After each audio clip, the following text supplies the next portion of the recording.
these two images? Do they look the same to you? Other than a few differences, such as the color choice, do these look like one maybe copied the other? If the answer is yes, you might be wondering if the first creator can bring a copyright infringement claim against the second creator. In this video, we're going to talk about exactly that. And guess what? You might be surprised by the answer. Coming up on Legal Bytes. Hey everyone, welcome to Legal Bytes. I'm Alita, I'm a lawyer, and on this channel we explain the law one bite at a time. And we're more than halfway there on our journey to our first 10,000 subscribers. So as you watch the video, if you're getting some value out of it, be sure to like the video and subscribe to the channel so you can join us on this really fun journey. So anyway, let's get into the topic at hand here. To give some context, what you're looking at are two images that are essentially depicting the same thing: the inner structure and mechanics of the Tower of Terror ride at Disneyland, Disney World, Tokyo Disney Sea, and Disneyland Paris. The blue image on the left was created by James St. Onge of the YouTube channel Art of Engineering. Mr. St. Onge made a video back in 2019, linked in the description below, that focused on explaining the amazing features of the Tower of Terror from an engineer's perspective. The Twilight Zone Tower of Terror at Disney's Hollywood Studios is often regarded as the best thrill ride to ever come out of Disney Imagineering. The attraction seamlessly combines a 13-story drop tower with immersive dark ride elements, all tied together with detailed storytelling. The ride was considered to be an engineering marvel when it opened in the summer of 1994, and although it may not have some of the advanced technologies that are common on rides built more recently, it is still an impressive achievement even by today's standards. The ride vehicles are loaded onto the elevators on the first floor below the passenger loading area, and they are held in place by a locking mechanism on the floor of the elevator car so they don't shift as the elevator moves. Once the passengers have boarded, the ride starts by lifting the elevator to the first show scene. Despite the fact that Mr. St. Onge didn't have behind-the-scenes access to pick apart the ride by looking at blueprints, for example, he nonetheless is able to break down how it works to a very precise degree. Now, on the other hand, the red image on the right is an image that recently came up in a show called Behind the Attraction on Disney+. Now, although Disney doesn't produce the show, apparently it is nevertheless exclusive to Disney+, so in all honesty, it could be that the production company is just as independent from Disney as Marvel Studios, which, if you don't know, Disney owns Marvel Studios. Anyway, the image on the right started to get noticed by Disney fans who had also seen the Art of Engineering video, and people started to compare the two. And in fact, James St. Onge, the creator of the image on the left, took to Twitter to call Disney out and highlight the fact that, well, he says they essentially ripped him off by copying his work. So I think we can all agree that these two look at the very least very similar to one another. So is this copyright infringement? To figure that out, let's dive into the magical world of copyrights. So one of the first things to know about copyrights is that a copyright protects expressions, not just ideas. In order for anything to be protected by copyright, it needs to be fixed to a particular medium. Let's say, for example, a painting would be on a canvas, or a movie would be in either film or in digital form. And when a person brings a copyright infringement claim, they have to prove certain things. For example, a plaintiff in a copyright infringement case needs to show first that they have ownership of a valid copyright, and second, that the defendant copied the protected elements of the copyrighted work. Now, a plaintiff can establish that the defendant copied their work by showing that the two works are substantially similar. This is a legal term of art, and so there are certain ways to show whether the two are substantially similar. Particularly, the court uses a two-part test where they ask, first, is the infringing work objectively similar? This is also known as the extrinsic test. They'll look to how much of the work is being used. Is it just one page of a 300-page book, or is it one line from a 4-line poem? Next, the court will ask, is the infringing work subjectively similar? This is known as the intrinsic test. Under this part, the court will look at things like word choice that's used in the infringing work, punctuation, sentence length. If it's a song, they'll look at the melody of the song and compare the two. Courts will compare the two works to see if the new one so closely resembles the original that it was likely copied. And if the average person would confuse the new work with the original work, then there's a strong likelihood that a court would agree. Now, even if a work is protected by copyright, it doesn't necessarily mean that every single element of the work is protectable. For example, unprotected unprotected elements include, first, like I mentioned, ideas as opposed to expression. Another unprotected element would be expressions that are indistinguishable from the underlying ideas. This is also known as the merger doctrine. I'll get into that a little bit more in just a second. But a third one would be standard or stock elements, also known as savoir faire. And fourth, another element that would be unprotectable would be facts and other public information.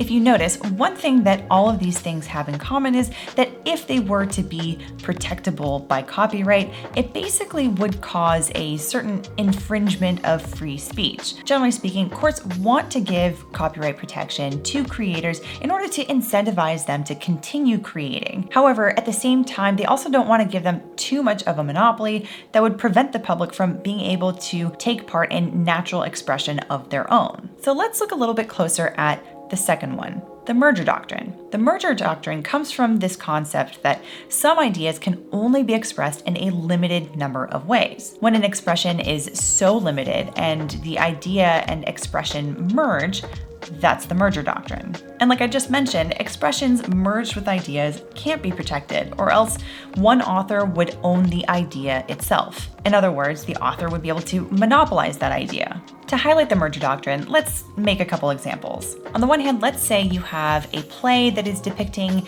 a very abstract idea. Let's say it's about a coming-of-age story.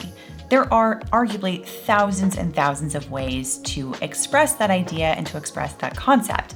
So that kind of an idea would not run afoul of the merger doctrine. On the other hand, let's say you have an expression of an idea that is far less abstract and far more straightforward and you could say scientific. Let's say, for example, Albert Einstein tried to copyright the term E = mc squared. Although, of course, there would be those that will rightly point out that it took a high level of abstraction in order to get to the point that Albert Einstein came up with E = mc squared. That actual term or phrase or what have you is actually a relatively simple idea that only has a few things that it can possibly express. So if Albert Einstein tried to copyright E = mc squared, he probably would have run into the merger doctrine.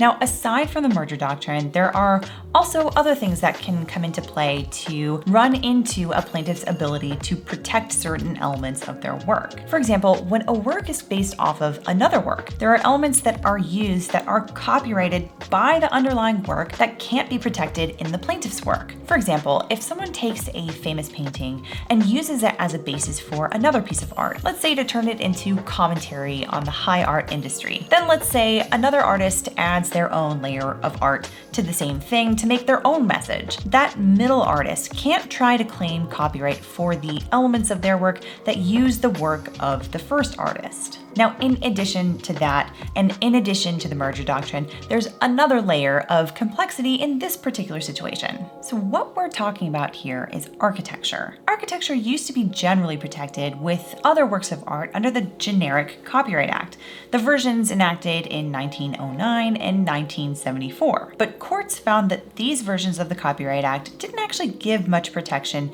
to works of architecture. So in 1990, Congress enacted the Architectural Works Copyright Protection Act, or the AWCPA. Section 101 of that act defines architectural works as the design of a building as embodied in any tangible medium of expression, including a building, architectural plans, or drawings. The work includes the overall form as well as the arrangement and composition of spaces and elements in the design, but does not include individual standard features. Now, when it comes to architecture, there's a certain limitation on copyright protection that's imposed by the utilitarian nature of the work that's a little bit different from other works that are protected by copyright. Because there are certain elements that all buildings need, giving copyright protection would actually stifle innovation, and for that matter, construction of new buildings that aren't even innovative. This is called the useful article limitation. This basically says that embellishments and other unnecessary ornamentation added to a structure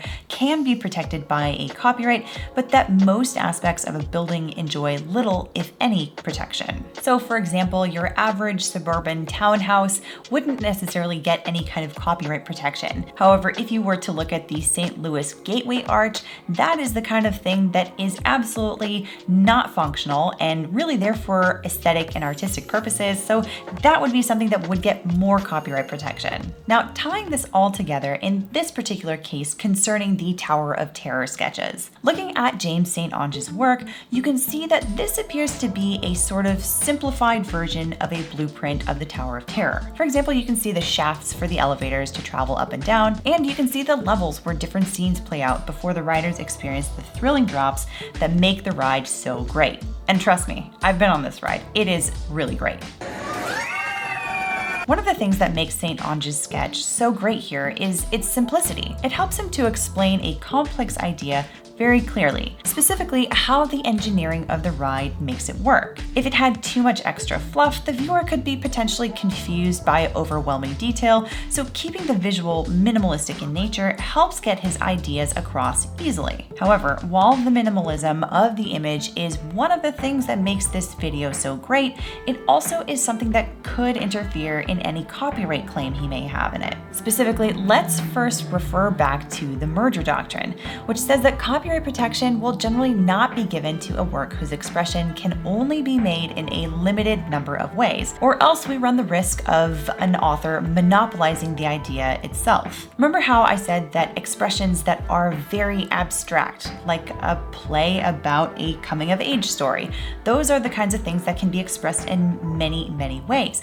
But expressions that are much more straightforward and things that tend to be more scientific tend to run into the merger doctrine more often. Looking at this image, like I said, it's pretty minimalistic. One of the things we need to ask ourselves is, what is this image conveying? And the answer, or at least one solid answer, is it's showing us the inside structure of the Tower of Terror to show us how it works. Because it's based on facts, it's based on a realistic depiction of the pieces that make up the Tower of Terror, an argument can be made that there are only so many ways to depict that. And if that's the case, copyright protection of this image could be limited by the merger doctrine. But what do you think? Can you think of other ways to draw out the structure of the inside of the Tower of Terror that would still achieve the same goals as James St. Onge's image? Now remember, the image would need to not only be aesthetically pleasing, but also be able to express complex ideas about engineering very simply. Let us know in the comments below. So then, looking at this image, aside from the merger doctrine, there are still other hurdles in the way before we can figure out if this image can be protected by copyright. For example, another issue is the useful article limitation, which I mentioned earlier. Remember that the useful article limitation basically says that when it comes to architecture, the utilitarian aspects of a building will generally not be protected elements under copyright. For example, having a door that swings on hinges and that has corners cut at 90-degree angles is pretty par for the course for most buildings. Any attempt to protect an element like that would run afoul of the useful article limitation. Looking at this image, remember how minimalistic it is. Most of the image consists of the basic structure of how the ride works. Similar to the merger doctrine, the useful article limitation basically says, because you're working within a limited number of ways in which you can make this useful to the real world, we can't give you copyright protection for the parts that are purely functional. And looking at this image, there are a lot of pieces that could be unprotected because of the useful article limitation. And that's because a lot of this image is pretty much just utilitarian in nature. It's showing in a simple way how the different parts work. By way of detail, there's really not much to this image which is really ornamental in nature. Now finally, there's one more reason why this would be difficult to win a copyright infringement lawsuit in this case, and it has to do with what we talked about all the way at the beginning of this video. And that is the two essential elements that any plaintiff in a copyright infringement case has to prove. And as a refresher, those are first, that the plaintiff owns a copyright in the work, and second, that the defendant's work violated the copyright. That first element could be some trouble in this case. You see, even if the plaintiff here can overcome both the merger doctrine and the useful article limitation, he still has to contend with the fact that his work is based upon another creator's work, the Tower of Terror, which undoubtedly has copyright protected elements whose rights are owned by Disney. Now, James St. Onge said in a series of tweets about the incident that he did not have access to any of the blueprints for the Tower of Terror